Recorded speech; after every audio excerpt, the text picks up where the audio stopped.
வணக்கம். MA 4151 paper ME and MCA students நேற்று exam எழுதியிருப்பீங்க. Applied probability and statistics for computer science engineers paper. இந்த paper எப்படி கேட்டிருந்தாங்கங்கிறத நம்ம பார்க்கலாம். ஆல்ரெடி நம்ம யூடியூப் சேனலில் இந்த கண்டென்ட்டு தான் ரொம்ப அதிகமாக நம்ம ஒர்க் அவுட் பண்ணிக்கிட்டு இருந்தோம். யூனிட் வைஸ் என்னென்ன டாபிக் பார்க்கணும், எந்தெந்த கண்டென்ட்டுக்கு இம்பார்ட்டன்ஸ் கொடுக்கணும், டே வைஸ் நம்ம எப்படி ப்ரிப்பேர் பண்ணலாம், எல்லாமே நம்ம ஃபாலோ பண்ணிக்கிட்டு இருந்தோம். ஸோ கொஷின் எப்படி வந்தது, நம்ம பார்த்ததில் வந்ததா அப்படிங்கிறத ரிவைஸ் பண்ணலாம். இப்போ பார்த்தீங்கன்னா பார்ட் A 2 மார்க் கொஷின் பார்த்தீங்கன்னா ஃபர்ஸ்ட் கொஷின் நமக்கு வெக்டார் ஸ்பேஸ் ரிலவெண்ட்டாக கொடுத்துருக்காங்க. டைரெக்டாக கொஷின் கொடுக்கல. U1 UV1 கொடுத்து U பார் V பாரோட டோட்டல் வேல்யூ நீங்கள் செக் பண்ணுங்கள் and 1.U = U1 holes check பண்ணுங்கன்னு சொல்லி கண்டிஷன் வைஸ் செக் பண்ண சொல்லியிருக்காங்க. செகண்ட் ஆல்சோ ஜீரோ வெக்டாராக இருக்குமா, அடிஷன் அண்ட் மல்டிப்ளிகேஷன் ஆப்ரேஷன்ஸ் கொடுத்துருக்காங்க, நம்மளை ஜீரோ வெக்டாராக இருக்குமான்னு மட்டும் செக் பண்ண சொல்லியிருக்காங்க. இதுவும் ரொம்ப சிம்பிள் தான், ஒரு டெஃபினிஷன் வைஸ் நம்ம ஒர்க் அவுட் பண்ணுற மாதிரி இருக்கும். தேர்ட் கொஸ்டின் பார்த்தீங்கன்னா moment generating function mx of t கொடுத்து mean and variance of random variable. So mean வேல்யூனா ஃபர்ஸ்ட் டெரிவேட்டிவ் வேல்யூ பார்க்கணும் அண்ட் செகண்ட் டெரிவேட்டிவ் வேல்யூ எப்படி பார்க்குறதுன்னு தெரிஞ்சிருந்துருக்கணும். Fourth question Poisson random variable கேட்டிருக்காங்க. x² வேல்யூ கொடுத்துருந்தாங்கன்னா x வேல்யூ எப்படி பார்க்குறது. இதுக்கு ரெலவெண்ட்டாக நம்ம 2 மார்க் கொஷின் பாய்சான் டிஸ்ட்ரிபியூஷன்லேயே பார்த்துருந்தோம். சேம் கொஷின் தான். ஃபிஃப்த் கொஷின் ஒரு ஃபங்க்ஷன் கொடுத்துருக்காங்க, கேவோட வேல்யூ அண்டர் த இன்டர்வல் 0,1ல் என்னன்னு கேட்டிருக்காங்க. அப்போ டபுள் இன்டகரலில் எக்ஸுக்கும் நமக்கு லிமிட் 0,1 தான் கொடுத்துருக்காங்க, ஒய்க்கும் 0,1 தான் கொடுத்துருக்காங்க. ஸோ பேஸ்ட் ஆன் டபுள் இன்டகரலில் kxy = 1. So limits are 0 to 1ல் நீங்கள் ஒர்க் அவுட் பண்ணிங்கன்னா ஈஸியாக கேவோட வேல்யூ கிடச்சிருக்கும். அடுத்து distinguish between correlation and regression. So correlation பேஸ்டாக என்னென்ன நமக்கு டெஃபினிஷன் தெரியும், ரெக்ரெஷன்னா என்ன, இதுக்கான டிஃப்ரென்ஸ் என்ன அப்படிங்கிறது கேட்டிருக்காங்க. இதுவும் நம்ம தேர்ட் யூனிட் கொஷினில் 2 மார்க் கொஷினில் நம்ம ரிவைஸ் பண்ணதான். அண்ட் யூனிட் 4 பொறுத்தவரை ஃபர்ஸ்ட் கொஷினாக டைப் 1 அண்ட் டைப் 2 எரர் கேட்டிருக்காங்க. இது ரிப்பீட்டடாக வரும்னு சொன்னோம். அக்செப்டாக ரிஜெக்டாக H0 எந்த வேல்யூவில் ரிஜெக்ட் ஆகும், இது எழுதினாலே போதும். அடுத்து இண்டிபெண்டன்ஸ் ஆஃப் ஆட்ரிபியூட்ஸ், இது ரிப்பீட்டட் கொஷினாகவே நம்ம ஃபாலோ பண்ணோம் யூனிட் 4ல். ஸோ இதுவும் நம்ம எதிர்பார்த்த கொஷின் தான். அடுத்து geometric interpret principal component. So principal component geometric valuation என்னன்னு மட்டும் கேட்டிருக்காங்க. இது கொஞ்சம் எழுதுகிற மாதிரி இருந்திருக்கும். அண்ட் லாஸ்ட் கொஷின் ஆல்ரெடி நம்ம பார்த்த கொஷின் தான். 2 random vectors are independent covariance between these vectors are 0. So independentனாலே 0 கொடுத்துருக்காங்க. Correct. If so why, if not why not, if the converse the statement is true or not. So statement கொடுத்து இது கரெக்டாக தப்பா, ஒருவேளை இது கரெக்டானா இதுக்கான எக்ஸ்ப்ளனேஷன் என்ன, இதோட கான்வர்ஸ் என்ன, சாட்டிஸ்ஃபை ஆகுமா, இந்த மாதிரி ஒரு 2 கொஷின் சேர்த்து கேட்டிருக்காங்க. நம்ம எழுதியிருந்திருக்கலாம். இது part A topic. So part Aல கிட்டத்தட்ட ஒரு 5 to 6 கொஷின்ஸ் டேரெக்டாகவே நம்ம எழுதியிருக்கலாம். யூனிட் 3 ஆகட்டும், யூனிட் 4 ஆகட்டும் டேரெக்டாக கேட்டிருக்காங்க. யூனிட் 2ல் ஒரு கொஷின் டேரெக்டாக கேட்டிருக்காங்க. யூனிட் 1ம் டெஃபினிஷன்ஸ் தான் கொடுத்துருக்காங்க. டேரெக்டாகவே நம்ம ஒர்க் அவுட் பண்ணுற மாதிரி இருக்குது. ஸோ கிட்டத்தட்ட 5th யூனிட் கொஷின் வேணால் இன்டைரக்டாக கேட்டிருக்காங்களே தவிர மற்ற கொஷின் நம்ம எழுதியிருந்திருக்கலாம். இது பார்ட் ஏவை பொறுத்தவரை நம்ம பார்த்ததோட ரிவ்யூ. பார்ட் பி பாருங்கள். பார்ட் பியில் பார்த்தீங்கன்னா 11th கொஷின் 2 சப்டிவிஷனாக கொடுத்துருக்காங்க.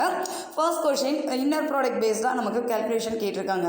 Inner product sketch the unit circle பேஸ்டாக கொஷின் கேட்டிருக்காங்க. இது நம்ம இதுவரை ஒர்க் அவுட் பண்ணலை, ட்ரை பண்ணலாம். செகண்ட் பார்த்தீங்கன்னா least square method. Least square method 3 equation கொடுத்தாங்கன்னா AX = B ஃபார்மாட்டில் நீங்கள் எக்ஸோட வேல்யூ எப்படி பார்க்கணுங்கிறது நமக்கு தெரியும். இதுக்கு 8 மார்க்ஸ் அலாட் பண்ணியிருக்காங்க. சூப்பராக எடுத்துருக்கலாம்.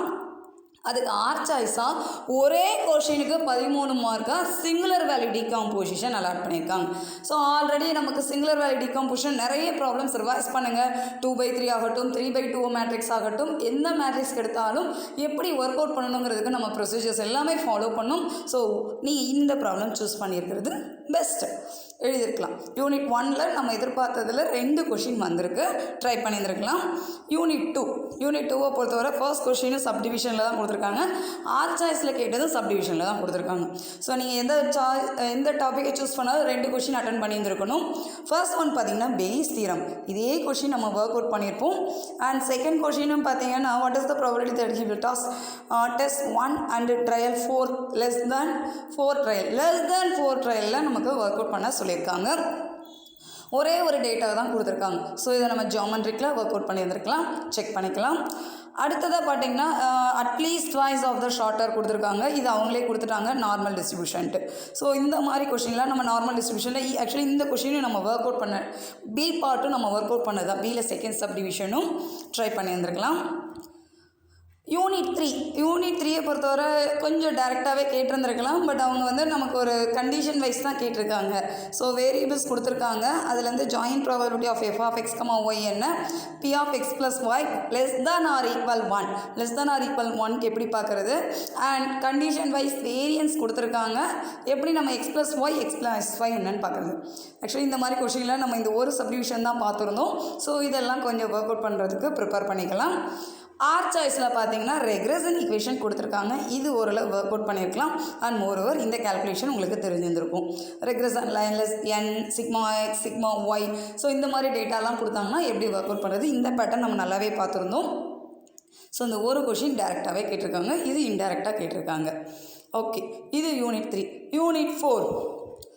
யூனிட் 4ல் இந்த மாதிரி ரா டேட்டாஸ் கொடுத்துருக்காங்க அப்படின்னாலே என்னோட வேலையை எழுதி நம்ம இதே கொஷின் ஸ்டூடெண்ட் ஸ்டேட்டஸ் டிஸ்ட்ரிபியூஷனில் ஒர்க் அவுட் பண்ணியிருந்தோம். ஸோ இந்த பேட்டர்ன் கண்டிப்பாக ஒர்க் அவுட் பண்ணிக்கலாம். அண்ட் செகண்டாக வேரியன்ஸ் கேட்டிருக்காங்க. வேரியன்ஸ் கேட்டாலே நமக்கு என்னென்னு தெரியும், எஃப் டிஸ்ட்ரிபியூஷனில் ஒர்க் அவுட் பண்ணணும்னு சொல்லியிருக்கோம். ஸோ இதில் ரெண்டுமே நம்ம ஒர்க் அவுட் பண்ணியிருந்துருக்கலாம். T test and F test இந்த மாதிரி கேட்டகரியில் இருக்குது. அடுத்து செகண்ட் பார்த்தீங்கன்னா பாப்புலேஷன் மீன் வேல்யூ கேட்டிருக்காங்க 95% கான்ஃபிடன்ஸ் லெவலில். ஸோ இது கொஞ்சம் எழுதியிருந்திருக்கலாம்.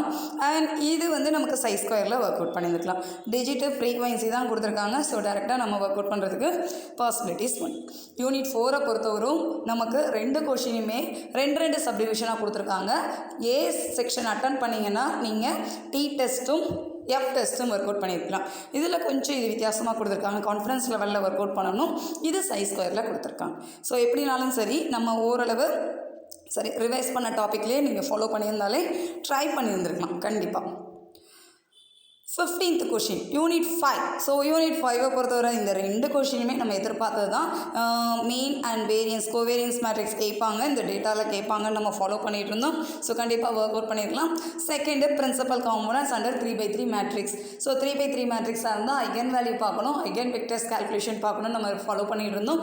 ஸோ அந்த பேட்டர்னில் நீங்கள் இதே ப்ராப்ளம் ஒர்க் அவுட் பண்ணியிருந்தாலும் definitely you will score 13 marks in topic. So இது ஒரே ஒரு கொஷினுக்கு 13 மார்க் அலாட் பண்ணியிருக்காங்க. நீங்கள் ஃபஸ்ட் பார்ட் சூஸ் பண்ணாலும் சரி, செகண்ட் பார்ட் சூஸ் பண்ணியிருந்தாலும் சரி, கண்டிப்பாக ஒர்க் அவுட் பண்ணியிருந்துருக்கலாம். இது பார்ட் பியோட வியூ. பார்ட் சியில் பார்த்தீங்கன்னா நமக்கு ஃபர்ஸ்ட் கொஷின் இந்த மீன் லைஃபு இந்த மாதிரி கொஷின் கேட்டிருக்காங்க. ஐ திங்க் செகண்ட் யூனிட் பேஸ்டாக கொடுத்துருக்காங்க. தேர்ட் ஆர் சாய்ஸில் கொடுத்தது தேர்ட் யூனிட். ஆக்சுவலி இந்த தேர்ட் யூனிட் கொடுத்த கொஷின் நம்ம ஆல்ரெடி ஒர்க் அவுட் பண்ண question. F of X comma Y equal to X square plus xy/3. எக்ஸோட லிமிட்டு 0 to 1, ஒய்யோட லிமிட்டு 0 to 2. பட் பாசிபிலிட்டிஸ் பார்த்தீங்கன்னா கிரேட்டர் தேன் 1/2. அப்போ 1/2க்கு மேலே, அப்போ 1/2 தான் உங்களுடைய லீஸ்ட்டு லோயர் லிமிட்டாக இருக்கும். அப்பர் லிமிட்டை அவங்க என்ன கொடுத்துருக்காங்களோ அதுக்கேற்றபடி நம்ம பார்க்கணும். எக்ஸோட லிமிட்டு 1 தான். ஸோ 1 வரை பார்த்துருக்கணும். ஒய் கிரேட்டர் தான் 1, அப்போ 1 to 2. ஒய்யோட அப்பர் லிமிட்டு 2. இந்த மாதிரி நம்ம கண்டிஷனல் வைஸ் ஒர்க் அவுட் பண்ணிக்கணும். எக்ஸ் ப்ளஸ் ஒய் எப்படி பார்க்குறது, அண்ட் கண்டிஷனல் டென்சிட்டி கேட்டிருக்காங்க. ஸோ டென்சிட்டிங்கிறப்ப நம்ம வேரியன்ஸ் பேஸ் தான் ஒர்க் அவுட் பண்ணியிருந்துருக்கணும். கொஞ்சம் புதுசாக இருக்குது. பட் இந்த 4 சப்டிவிஷன் நம்ம ஆல்ரெடி ஒர்க் அவுட் பண்ண டாபிக் தான், ட்ரை பண்ணியிருந்துருக்கலாம். யூனிட் 2ல் இது ஃபர்ஸ்ட் கொஸ்டின் பார்த்திங்கன்னா 2 சப்டிவிஷன் கேட்டிருக்காங்க. ஸோ கொஞ்சம் நிதானமாக எழுதியிருந்தால் ஈஸியாக இருக்குது. Assume X is normal variate, second unit base தான் கொடுத்துருக்காங்க, ட்ரை பண்ணியிருந்துருக்கலாம்.